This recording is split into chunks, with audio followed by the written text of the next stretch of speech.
जिले की हर खबर सबसे पहले आप तक पहुंचाने का वादा, बस यही है एक इरादा। आज ही लगाए अपना पद्मेश डिजिटल सेटअप बॉक्स। नमस्कार, आप देख रहे हैं पद्मेश 24/7 कृष्णा संडे के साथ। चलिए न्यूज बुलेटिन की शुरुआत करते हैं हेडलाइन से।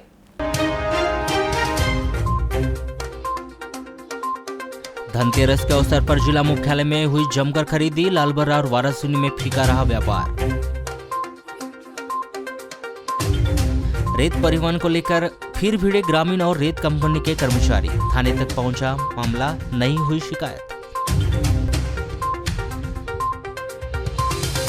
सरकारी शिक्षक का बेटा मेडिकल स्टोर्स का संचालक निकला 2 मोबाइल लूट का आरोपी।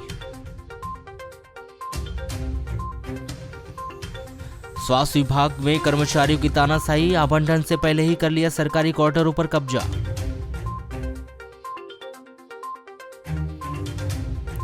मांग पूरी होते ही काम पर लौटे बिजली वितरण कंपनी के अधिकारी कर्मचारी, दीपावली से पहले जमकर जलाए पटाखे। बांस और जलाऊ लकड़ी परिवहन टेंडर प्रक्रिया के दौरान ठेकेदार और अधिकारियों के बीच हुई हॉकटॉक। देश के वीर शहीदों की स्मृति में नगर मुख्यालय से लगे ग्राम भटेरा में शहीद भगत सिंह युवा मंडल के द्वारा मैराथन दौड़ का आयोजन किया गया। यह मिनी हाफ मैराथन दौड़ सुबह 7 बजे प्रारंभ हुई, जिसमें करीब 4 सैकड़ा धावकों ने शामिल होकर दौड़ लगाई। यह मैराथन दौड़ देश के वीर शहीदों की याद में और उनके सम्मान में फिट इंडिया का संदेश देते हुए आयोजित की गई थी, जिसमें महिला एवं पुरुष वर्ग के प्रथम पुरस्कार 2100 रुपया, द्वितीय पुरस्कार 1100 और तृतीय पुरस्कार 500 रुपये रखा गया था। इसके अलावा इस मैराथन दौड़ में हिस्सा लेने वाले प्रतिभागियों को शील्ड और प्रमाण पत्र भी दिए गए। इस कार्यक्रम के दौरान अपर कलेक्टर शिव गोविंद मरकाम, न्यायाधीश आशीष शुक्ला एवं ग्राम पंचायत भटेरा के सरपंच प्रतिनिधि दिलीप बम्बुरे की उपस्थिति में यह कार्यक्रम संपन्न हुआ। इस दौरान ग्राम के अलावा क्षेत्र के गणमान्य नागरिक भी मौजूद रहे। इस हाफ मिनी मैराथन दौड़ के महिला वर्ग में निधि बांवरिया प्रथम, पायल लिल्हारी द्वितीय और रिया बाव ने तृतीय स्थान पर रही। वहीं पुरुष वर्ग में नवीन पटले प्रथम, कार्तिक भगत द्वितीय और तीजन कुमार पांचवे तृतीय स्थान पर रहे।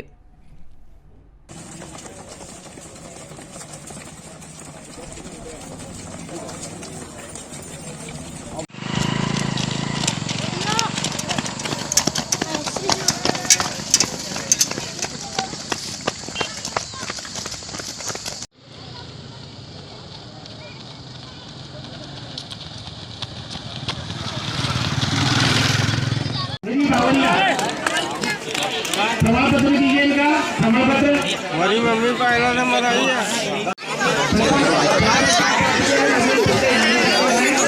ताली बजाओ, ताली बजाओ।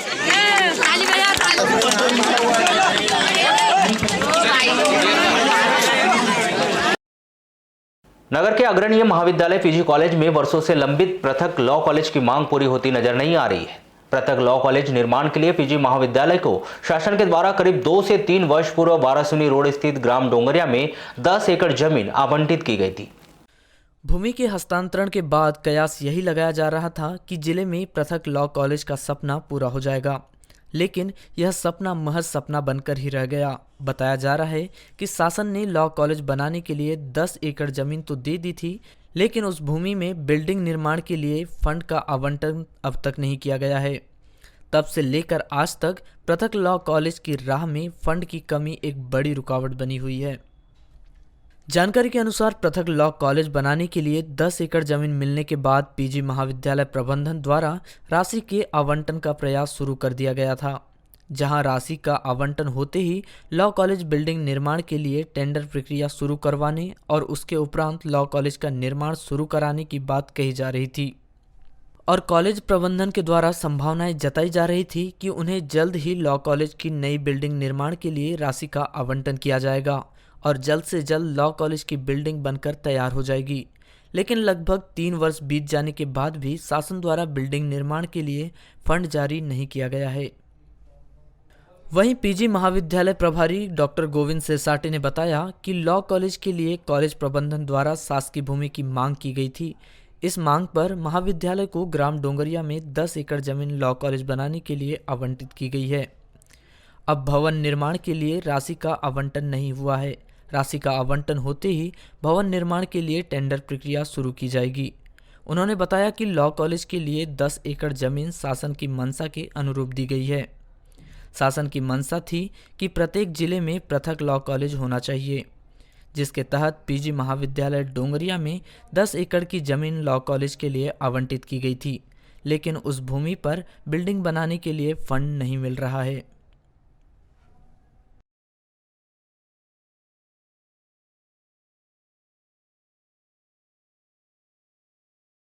शहर के सरेका बाईपास रोड पर खड़े ट्रक के चालक और हेल्पर से दो अज्ञात लोगों ने खाना खाने को लेकर विवाद किया और ट्रक का कांच तोड़कर ट्रक में रखे 40,000 रुपए की चोरी कर वे फरार हो गए।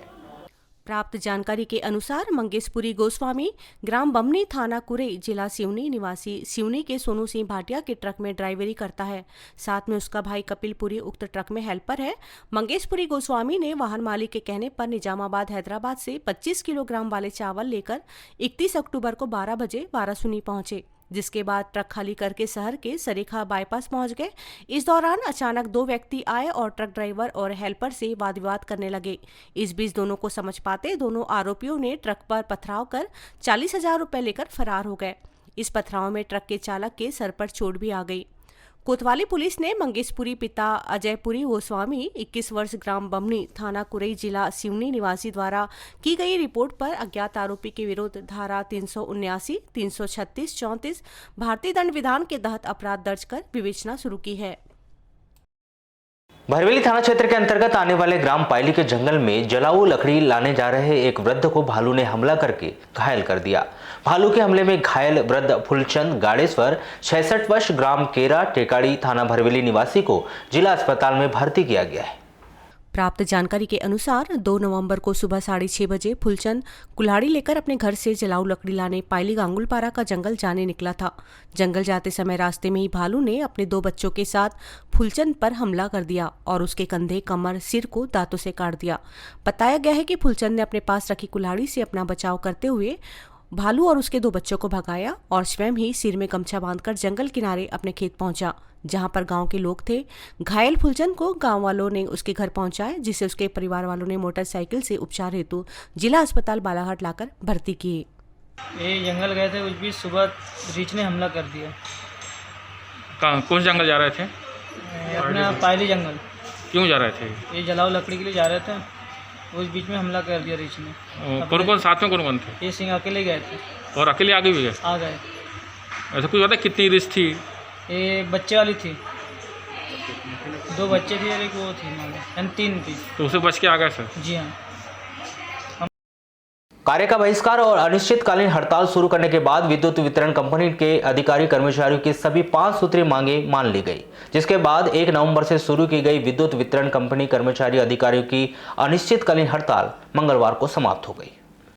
हड़ताल पर गए सभी अधिकारी कर्मचारी कार्य पर पुनः लौट आए। उन्होंने विद्युत वितरण कंपनी के इस फैसले का स्वागत करते हुए कार्यालय परिसर में पटाखे फोड़कर जश्न मनाया। आपको बताया कि डीए, इंक्रीमेंट की राशि, एरियर का भुगतान, 14% एनपीए का अंशदान, वेतन वृद्धि और आउटसोर्स कर्मचारियों को बोनस दिए जाने सहित अपनी विभिन्न 5 सूत्रीय मांगों को लेकर विद्युत अधिकारी कर्मचारियों ने सोमवार से अनिश्चितकालीन हड़ताल शुरू कर दी थी। जहां 1 नवंबर को मध्य प्रदेश स्थापना दिवस के दिन से शुरू की गई इस हड़ताल के दौरान संगठन से जुड़े अधिकारी कर्मचारियों ने विद्युत विभाग के सभी कार्यालयों पर ताला जड़कर कार्य का बहिष्कार कर दिया था। ये अभी कल से जो हमारे कर्मचारियों की यूनाइटेड फोरम के तले जो हड़ताल चल रही थी, उसमें सभी ने एकजुटता दिखाई और मेहनत की और कहीं कोई स्थिति भी नहीं बिगड़ी और हमारा जो बंद और कार्य बहिष्कार है वो पूर्णतः सफल रहा है।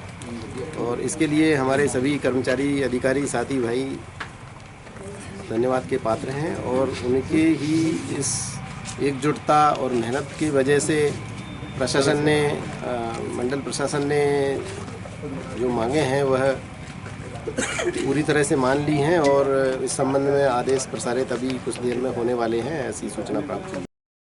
लक्ष्मी धन के देवता कुबेर की उपासना का महापर्व धन त्रयोदशी जिले भर में धूमधाम के साथ मनाया जा रहा है। कार्तिक मास के कृष्ण पक्ष की त्रयोदशी तिथि को मनाए जाने वाले इस पर्व को लेकर शहर में भी काफी चहल पहल नजर आई। शहर के प्रमुख बाजार गुलजार रहे और बड़ी संख्या में लोगों ने बाजार का रुख करते हुए जमकर खरीदारी की। बर्तन की दुकानें, स्वर्ण आभूषण की दुकानों और कपड़ों की दुकानों में इन लोगों का तांता लगा रहा। आपको बताएं कि धनतेरस पर सोने चांदी या अन्य सामग्री की खरीदारी किया जाना काफी शुभ माना जाता है, जिसके चलते लोगों ने शुभ मुहूर्त पर बाजारों से सामग्री खरीद कर लाया, जहां पर रात्रि में विधि विधान से माता लक्ष्मी और धन के देवता कुबेर की पूजा अर्चना की जाएगी। आपको बताएं कि दीपावली के 2 दिन पूर्व धन त्रयोदशी का त्योहार हर्षोल्लास से मनाया जाता है। वहीं इस दिन आयुर्वेद पद्धति के जनक भगवान धन्वंतरी की भी विधि विधान से पूजा अर्चना की जाती है। इस त्योहार के बाद दीपावली का उल्लास जिले भर में नजर आएगा। नगर के वार्ड नंबर 32 साई नगर से 15 दिन पहले लापता नाबालिग बालक सार्थक पिता स्वर्गीय विनोद वगारे 9 वर्ष को कोतवाली पुलिस ने मुंबई के महालक्ष्मी रेलवे स्टेशन के पास स्थित बाल आश्रम से दस्तयाबी की है। इस बालक को जीआरपी पुलिस ने इस बाल आश्रम के हवाले किया था। आपको बताया कि बालक सार्थक वगारे अपनी दादी केसरबाई वगारे 60 वर्ष के साथ रहता था। 17 अक्टूबर की शाम 5 बजे सार्थक वगारे मोहल्ले की रावते की किराना दुकान के पास घूम रहा था। इस दौरान बालक अचानक लापता हो गया। सार्थक का पता नहीं चलने पर 18 अक्टूबर को केसरबाई ने कोतवाली अपने नाती सार्थक के गुम होने की रिपोर्ट दर्ज करने पहुंची थी। कोतवाली के उप निरीक्षक देवकंठ सोनी ने केसरबाई वगारे 60 वर्ष वार्ड नंबर 32 साई नगर निवासी के द्वारा की गई रिपोर्ट पर गुम इंसान 90/2021 कायम कर इस बालक की पतासाजी शुरू की थी।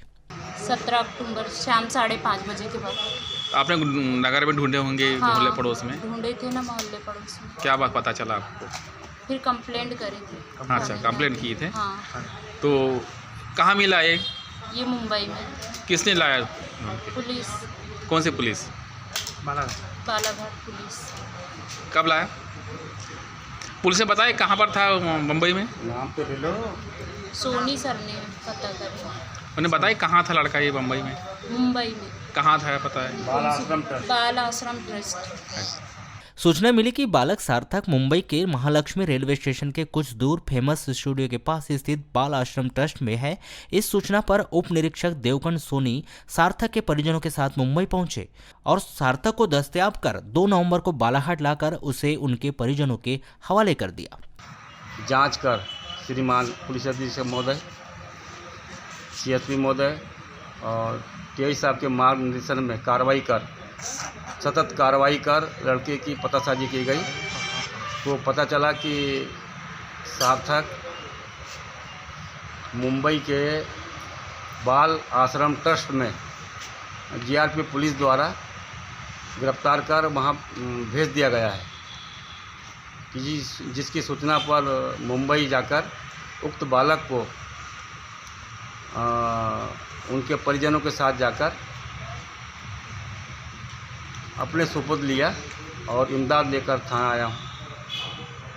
बालक ने बताया कि अपने बयान में बताया कि बुआ का लड़का कहीं गिर गया था, जिसकी सिर में चोट लगी थी। तो बुआ बोली कि तूने मेरे बेटे को मारा है, तू घर में मत आना। बस इसी बात का उसको टेंशन आ गया और इसी बात को लेकर के वो बिना बताए बालाघाट ट्रेन गोंदिया ट्रेन से बैठकर मुंबई चला गया। लालबरा तहसील क्षेत्र के अंतर्गत रेत उत्खनन और परिवहन को लेकर रेत कंपनी के कर्मचारियों और ग्रामीणों के बीच विवाद तो जैसे आए दिन की बात हो चुकी है। चंद रोज पहले ही टेंगनी गांव का विवाद अभी शांत नहीं हुआ था कि एक बार फिर 2 नवंबर को इसी मामले में नेवर गांव में विवाद की स्थिति उत्पन्न हो गई। एक बार फिर लालबरा क्षेत्र में दिखाई दिया कि ग्रामीण रेत कंपनी के कर्मचारियों के विरुद्ध बहुत अधिक एकजुट और आक्रोशित है। इस बार स्थान था लालबरा थाना के अंतर्गत नेवर गांव का, जहां पर ग्रामीणों ने विवाद होने के बाद रेत कंपनी के कर्मचारियों का जुलूस निकाला और उन्हें गांव के एक ही स्थान पर ले जाकर जमकर समझाइश दी और लताड़ भी लगाई। हालांकि यह मामला लालबरा थाने तक पहुंचा, लेकिन लगातार रेत कंपनी के कर्मचारी को हो रही किरकिरी को देखते हुए कंपनी के द्वारा इस मामले में शिकायत नहीं दर्ज कराए जाने का फैसला लेते हुए थाने में किसी भी तरह की कोई शिकायत दर्ज नहीं कराई गई। वहीं दूसरी ओर ग्रामीणों के द्वारा पूरे मामले से किनारा करते हुए इस पूरे घटनाक्रम की शिकायत नहीं कराई गई। हालांकि टीवी स्क्रीन पर जो आप वीडियो देख रहे हैं वह इस पूरे घटनाक्रम के दौरान बनाया गया है, जो अब सोशल मीडिया पर जमकर वायरल हो रहा है और जमकर चर्चाएं चल रही है कि आखिर रेत को लेकर इतना विवाद क्यों उत्पन्न हो रहा है। क्यों बार बार ग्रामीण और रेत कंपनी के लोग एक दूसरे पर हावी हो रहे हैं? कहीं ऐसा तो नहीं है कि यह विवाद किसी दिन बड़ा रूप ले ले? इस मामले पर जिला प्रशासन लेकर जनप्रतिनिधियों को भी पहल करने की जरूरत है, वरना इस तरह की घटनाएं लालबर्रा क्षेत्र के साथ ही जिले के अन्य स्थानों पर आम बात हो जाएगी। आपको बताएं कि लालबर्रा मुख्यालय से लगभग 8 किलोमीटर दूर पर स्थित ग्राम पंचायत नेवरगांव लालबर्रा में 2 नवंबर की सुबह करीब 11 बजे रेत कंपनी के एक कर्मचारी को ग्रामीणों ने पकड़कर उनके साथ मारपीट कर रेत ठेकेदार को बुलाने की मांग की थी।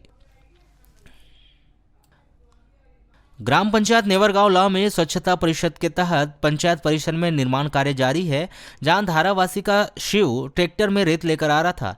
तभी रेत कंपनी के कर्मचारी ने नेवरगांव चौक में ट्रैक्टर को रोककर चोरी कर रेत लेकर आने की बात कहकर ट्रैक्टर की चाबी निकाल ली। तभी ग्रामीण एकत्रित हुए और कहा कि पंचायत में रेत जारी है, परंतु रेत कंपनी के कर्मचारी ग्रामीणों की बात नहीं मानी, जिसके बाद ग्रामीणों का आक्रोश बढ़ गया और रेत कंपनी के कर्मचारियों की पिटाई कर दी और रेत ठेकेदार को बुलाने की बात कही गई। उक्त घटना की जानकारी लगने के बाद डायल 100 की पुलिस व उप निरीक्षक शिवपूजन मिश्रा पुलिस बल के साथ नेवरगांव लालबर्रा पहुंचे और विवाद कर रहे ग्रामीणों व बांदा कंपनी के कर्मचारी को समझाया, जिसके बाद मामला शांत हुआ। उप निरीक्षक श्री मिश्रा ने ग्रामीणों व रेत कंपनी के कर्मचारियों से कहा कि थाने में शिकायत दर्ज करवाए, पुलिस अपनी कार्रवाई करने की बात कही गई, किंतु ग्रामीण व रेत कंपनी के कर्मचारियों ने एक दूसरे के खिलाफ थाने में शिकायत दर्ज नहीं करवाई है। मोबाइल पर चर्चा में नेवरगांव ला के सरपंच प्रतिनिधि दुर्गा टेमरे ने बताया कि शासन की योजना से पंचायत में स्वच्छता परिषद के तहत निर्माण कार्य कराया जा रहा है और उक्त कार्य के लिए रेत धारावासी से शिव ट्रैक्टर में लेकर आ रहा था। तभी रेत कंपनी के कर्मचारी ने नेवरगांव लालबर्रा चौक में ट्रैक्टर को रोककर चाबी निकाल ली, जिससे ग्रामीण आक्रोशित हो गए और उनके साथ मारपीट कर दी गई। घटना की जानकारी लगने के बाद तत्काल वहां चौक पहुंचा और दोनों पक्षों को समझाया, उसके बाद मामला शांत हो गया। मोबाइल पर चर्चा में उप निरीक्षक शिवपूजन मिश्रा ने बताया कि धारावासी से एक युवक ट्रैक्टर में रेत लेकर आ रहा था। तभी नेवरगांव लालबर्रा चौक में रेत कंपनी के कर्मचारी ने ट्रैक्टर को रोक लिया, जिससे ग्रामीण आक्रोशित हो गए। रेत कंपनी के कर्मचारी के साथ वाद विवाद की स्थिति निर्मित हो गई। घटना की जानकारी लगने के बाद तत्काल वे घटनास्थल पर पहुंचे। दोनों पक्षों को समझाइश देकर उक्त मामले की शिकायत थाने में करने के लिए कहा गया, परंतु किसी भी प्रकार की शिकायत दोनों पक्षों के द्वारा नहीं की गई।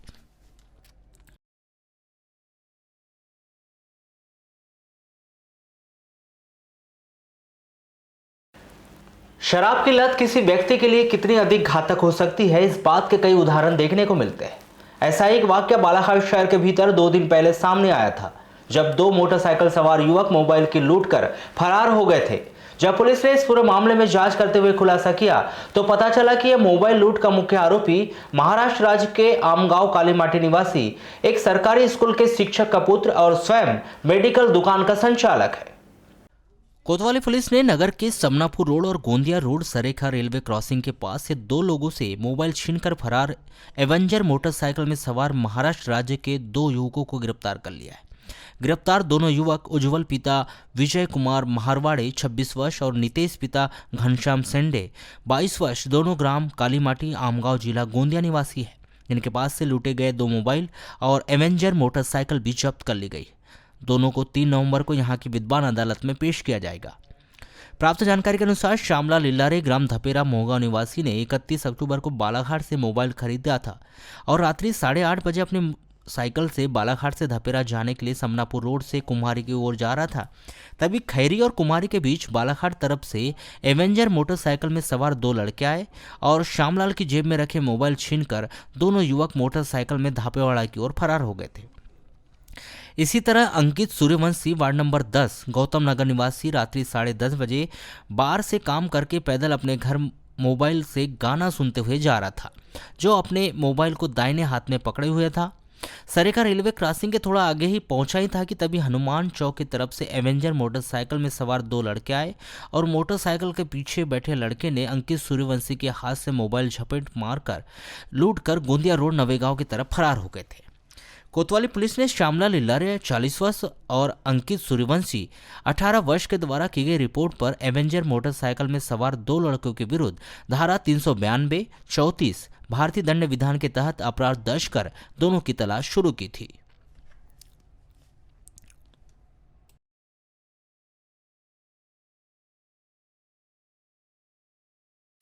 बांस और जलाऊ लकड़ी के परिवहन के लिए निविदा हेतु मंगलवार को वन विभाग के द्वारा टेंडर की प्रक्रिया की गई, जिसमें बाहर के ठेकेदारों के टेंडर फार्म को निर्धारित समय के बाद वन विभाग के सरकारी अधिकारी कर्मचारी के द्वारा शामिल किए जाने को लेकर ठेकेदार आक्रोशित हुए और विवाद की स्थिति निर्मित हो गई। यहाँ तक कि मोटर ऑनर एसोसिएशन के अध्यक्ष सेवेंद्र परिहार और सीसीएफ नरेंद्र सनोडिया के बीच हॉक टॉक भी हुई। परिवहन ठेकेदारों का कहना था कि बाहर के ठेकेदारों को जो टेंडर फॉर्म डाले जा रहे हैं वह निर्धारित समय के बाद शामिल किए गए हैं, जो कि नियम के विरुद्ध है। उन टेंडर फार्मों को निविदा प्रक्रिया में शामिल न किया जाए। इस पर सीसीएफ सहमत नहीं हुए और बाहर से आए टेंडर फार्म को भी शामिल किए जाने की बात कही गई, जिससे आक्रोशित होकर जिले के समस्त ठेकेदारों के द्वारा बहिष्कार करते हुए टेंडर खोले जाने के दौरान कक्ष से वे बाहर ही रहे।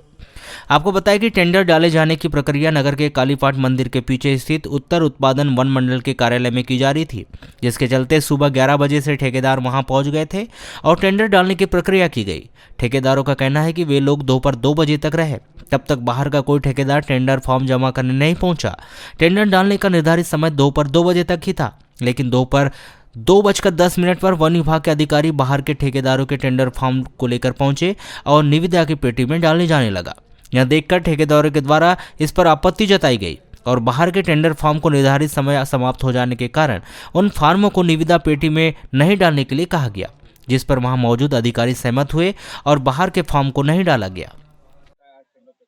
वन विभाग में आज बांस जलाऊ लकड़ी के परिवहन का तृतीय निविदा आमंत्रण किया गया था, जिसको बालाघाट जिले के लामता, लांजी, बालाघाट, बैहर सभी जगह के निविदाकर्ता इस टेंडर में भाग लेने के लिए बालाघाट आए हुए थे। नियम से जिसकी प्रक्रिया कालीपाट मंदिर के पीछे उत्तर उत्पादन दक्षिण में टेंडर की प्रक्रिया संपन्न होना था, जहां पर विभाग द्वारा विधिवत निविदा पेटी रखी गई थी। आज दिनांक तक हम लोग भी विगत 10 वर्षों से टेंडर के काम कर रहे हैं। निविदा पेटी में ही टेंडर डालने का नियम रहता है। निविदा पेटी सिर्फ वर्तमान में वही एक स्थान है जहां रखा गया था, जिसका टाइम निविदा को क्लोज करने का टाइम विधिवत, जो कि हमको एनआईटी में सूचित किया गया, जो निविदा में सूचित किया गया, दोपहर को 2 बजे नियम से निविदा पेटी को सीलबंद किया जाना था। आज वन विभाग के कुछ पदाधिकारियों या कर्मचारियों द्वारा बाहर के व्यापारियों से कुछ निविदाएं अपने निजी स्वार्थ के कारण पहले से प्राप्त करके रख ली गई थी, जिसे सीसीएफ साहब के ऑफिस में जमा की गई थी, जो कि नियम विरुद्ध है। जब 2 बजे टेंडर पेटी डालने के बाद टेंडर पेटी बंद होने का समय आया, तब वन विभाग के कुछ अधिकारियों द्वारा नियम विरुद्ध उन टेंडरों को निविदा पेटी में डालने का प्रयास किया गया, जिसको हम सभी परिवहनकर्ताओं द्वारा निवेदन करके रिक्वेस्ट करके रोका गया। हमारी बात को उन्होंने मान के टेंडर तो रोक लिए, टेंडर उस पेटी में नहीं डाला गया, लेकिन उस टेंडर फॉर्म का फॉर्म उन्होंने रजिस्टर में, जिसमें निविदाकर्ताओं के नाम एंट्री रहती है, इंद्राज रहते हैं। वन विभाग में प्रति चक्र की निविदा थी, जिसमें बांस, मंडल, जलाऊ और इमारती काष्ठ के परिवहन की निविदा डालनी थी, जिसका समय दोपहर 11 से 2 बजे तक का रहता है। 1:59 तक हमारे परिवहनकर्ता द्वारा टेंडर डाला गया, जिसमें उसके बाद उसमें लिख दिया गया, नीचे रजिस्टर में साइन किया गया। इसका कोई टेंडर आया नहीं। सरकारी कर्मचारी के द्वारा वहाँ बहुत सारे बंडल लाकर दिए गए, जिसको उन्हीं के एक अधिकारी के द्वारा एक बड़े लिफाफे में डालकर रखा गया। नियम यह है कि जो लिफाफा पेटी के अंदर डाला जाता है वो मान्य किया जाता है, जो पेटी के अंदर लिफाफा नहीं है वो अमान्य है। हमारा कहना है कि जो लिफाफे पेटी के अंदर नहीं डाले उनको अमान्य करके उनको अलग किया जाए, और जो हमारे टेंडर डालेगा उनको खोला जाए। यदि सीसीएफ साहब ये बात को स्वीकार करते तो खोलने की हमारी अनुमति है, यदि वो मानते नहीं है तो हमारे टेंडर ना खोले जाएं और इस चक्र को निरस्त किया जाए। सीसीएफ नरेंद्र सनोडिया ने बताया कि नियम प्रक्रिया के अनुरूप ही दोपहर 3 बजे परिवहन ठेकेदारों की मौजूदगी में समस्त निविदा फॉर्म को खोला जाना था। निविदा फॉर्म को खोलने से पहले ही जब वे इसकी प्रक्रिया को संपन्न कराने अरण्य सदन में जा रहे थे, उसी दौरान कुछ लोगों के द्वारा उनके साथ अभद्र व्यवहार किया गया। हमारे काष्ठ, जलाऊ और बांस जो जंगल में काटे जाते हैं, उनके परिवहन के संबंध में निविदाएं आमंत्रित की गई हैं। ये निविदाएं 2 बजे तक आमंत्रित की गई थी और इसको 3 बजे के समय पे समस्त क्रेताओं के जो परिवहन में भाग लेते हैं, परिवहन समूह में जो हमारे ठेकेदार लोग हैं, उनके समस्त खोला जाना था। उसके खोलने से पहले ही जब मैं कार्य यहाँ पर आ रहा था, तो उसके द्वारा लोगों के द्वारा मेरे साथ अभद्र व्यवहार किए कि बाहरी लोगों ने, कुछ लोगों ने अब निविदा डाला है, उससे वो लोग रुष्ट हो रहे हैं कि हम लोग सिर्फ बालाघाट के लोग ही इसमें पार्टिसिपेट करेंगे, बाहर के लोग पार्टिसिपेट करने के कारण वो लोग इससे रुष्ट हो गए। इस प्रकार का व्यवहार कर रहे हैं जो आप लोगों ने देखा। ये पूरी प्रक्रिया का पालन करते हुए हम लोग अभी उनके क्या क्या रेट आए हैं उसको सबके सामने डिस्प्ले करेंगे, और जो न्यूनतम रेट रहेगा और हमारे अपसेट प्राइस पे जो रहेगा उस क्रेता को हम सफल क्रेता मानते हुए उसको परिवहन के लिए हम ठेका देंगे आने वाले समय पे।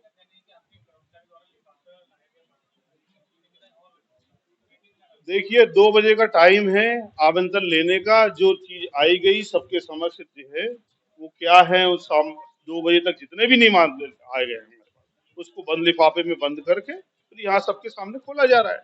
उसमें क्या रेट है हमें नहीं मालूम है क्या रेट है। यदि वो न्यूनतम होंगे तो फिर हमारे अपसेट से मिलते होंगे तो उनको दिया जाएगा, नहीं होगा तो नहीं दिया जाएगा। नहीं 2 बजे गलत है आपका, आपसे मैं सहमत नहीं हूँ। जो ले रहे हैं वो उनके पास टाइम है, रजिस्टर मेंटेन है, कितने बजे का है, उससे कोई फर्क नहीं पड़ता। हमारे पास सरकारी ट्रक है, वो नहीं करेंगे, हम अपने सरकारी ट्रक से करेंगे। शामिल हैं, ये रखे हुए हैं, शामिल हैं। यदि उनकी न्यूनतम होगी तो मिलेगा, अधिकतम होगी तो नहीं मिलेगा।